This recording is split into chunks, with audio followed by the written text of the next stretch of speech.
ராமநாதபுரம் தொகுதியில் வெற்றி வெற்றி குஷியில் ஓபிஎஸ். குறிப்பாக வந்து பார்த்திங்கன்னா ராமநாதபுரத்தில் 22வது இடம் நினைக்கிறேன். ஆமாம், பலாப்பழம் சின்னம் தீஞ்சு போயிருக்கு. அடிக்கிற வெயிலுக்கு பலாப்பழம் கருகி விட்டது அப்படின்னு சொல்லி கொண்டு இருக்கக்கூடிய ஒரு வேளையிலே நண்பர்களே, ராமநாதபுரம் தொகுதியில் முடிந்தவரை எவ்வளவு பணத்தை கொடுக்க முடியுமோ அவ்வளவு பணத்தை வந்து கொடுத்திருந்தார் நம்முடைய அண்ணன் திரு பன்னீர்செல்வம். இந்த ஒரு சூழ்நிலையிலே தற்போது பணம் இல்லை அப்படின்னு சொல்லியிருக்கிறாங்க. அதாவது குறிப்பாக வந்து பார்த்திங்கன்னா ராமநாதபுரம் தொகுதியை பொறுத்த வரைக்கும் பன்னீர்செல்வம் ஒரு மிக பிரம்மாண்டமான ஒரு வெற்றியை வந்து பார்த்திங்கன்னா பெறுவது உறுதியாகிவிட்டது அப்படின்னு அங்கே இருக்கக்கூடிய தகவல்கள் அப்படின்றது வெளியாகி கொண்டிருக்கக்கூடிய ஒரு வேளையிலே உண்மையில் ராமநாதபுரம் தொகுதி பிரம்மாண்டமான ஒரு தேர்தல் முடிவுகளுக்கு தயாராகி கொண்டிருக்கிறதா?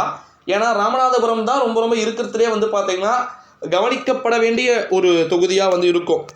எலெக்ஷன் ரிசல்ட் அன்னைக்கு ஏன் ப்ரோ அவ்வளோ ஹைப் கொடுக்குறீங்க, ஓவர் ஹைப் மாதிரி இருக்கே அப்படின்னு வந்து கேட்டிங்கன்னா ஓவர் ஹைப். ஏன் அப்படின்னா ராமநாதபுரம் தொகுதியில் 2024ஆம் ஆண்டு நாடாளுமன்றத்துடைய தேர்தலில் அண்ணன் பன்னீர்செல்வம் அவர்கள் போட்டி போடுறாரு அப்படின்னா அது சாதாரணமான விஷயம் கிடையாது. சுயேட்சை வேட்பாளர்லேருந்து எக்ஸாம்பிளுக்கு சொல்லணும்னா ஆர்கே நகர் இருக்குது பார்த்தீங்களா, அந்த ஆர்கே நகர் ஃபார்முலா எப்படி இருக்கோ அதே மாதிரி அங்கே டிடிவி தினகர் ஜெயலலிதாவும் சிம்லா முத்து சோழனும் போட்டியிட்டாங்க 2021ஆம் ஆண்டு சட்டமன்ற தேர்தலில். மன்னிக்க 2016ஆம் ஆண்டு சட்டமன்ற தேர்தலில்.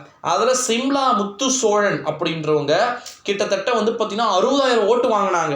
ஓகேங்களா, ஜெயலலிதா வந்து 1.5 லட்சம் வாக்குகள் வாங்கினாங்க. 1,90,000 வாக்குகள் வித்தியாசத்தில் ஜெயலலிதா வந்து பார்த்திங்கன்னா அங்கே ஜெயிச்சாங்க. ஓகேங்களா, இந்த ஒரு சூழ்நிலையில தான் நான் ஒன்று சொல்கிறேன், நல்லா நோட் பண்ணி பாருங்கள்.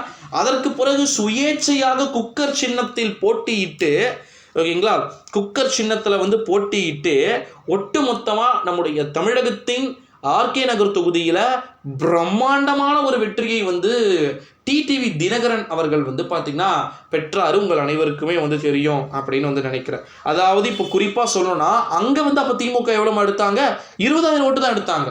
அப்போ பணம் பாதாளம் வரைக்கும் பாஞ்சிச்சுன்னா இந்த கட்சியை பார்த்து ஓட்டு போடுறவங்க பணத்தை பார்த்து ஓட்டு போட ஆரம்பிக்கிறாங்க.